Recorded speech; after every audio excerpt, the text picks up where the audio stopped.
Hi, this is James at Engadget, and this is the hardware overview of the new push controller from Ableton. It is a dedicated controller for the software itself, unlike many other MIDI controllers that sort of appeal to a broad range of software and other hardware. The push controller has been designed just pretty much specifically to control one piece of software, which is Ableton Live. It will control other software, so it is a general purpose MIDI controller, don't get me wrong, but it's without doubt its sort of main selling point is the fact that it is sort of designed and built for Ableton Live. And as you can see, because of that, all of these buttons have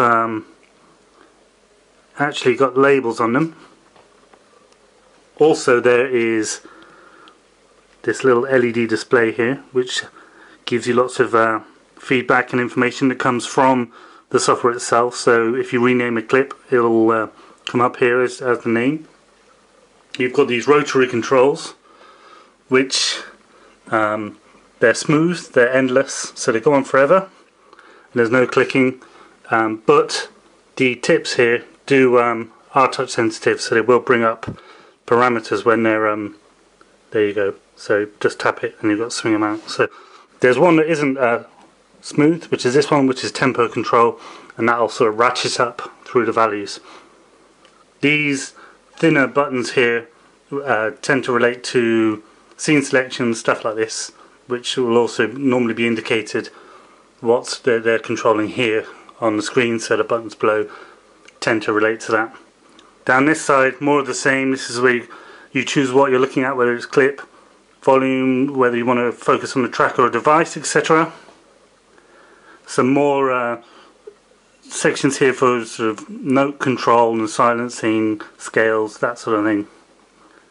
And some more controls here for when deciding which view you're in, adding various parts, and a navigation pad there for floating around your project.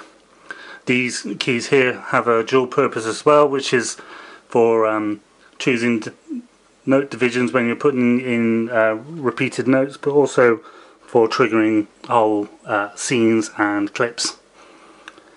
That is the general sense of the hardware, but as you look at the device as a whole, you'll see it's kind of a sleek looking thing. That finish is a sort of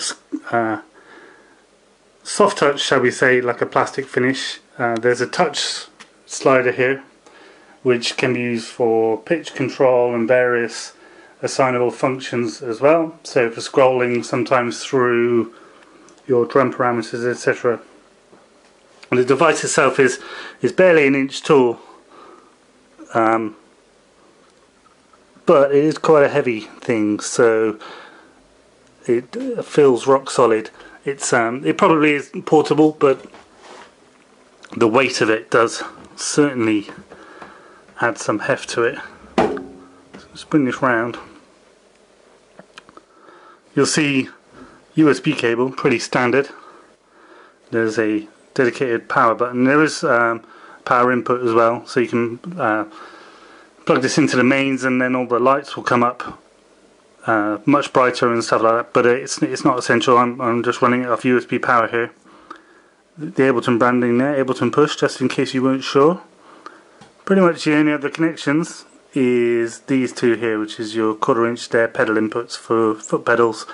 So no audio interface built in, it's all just a USB controller, but like I say, a very dedicated one at that. So that is the very basic hardware tour for Ableton Push.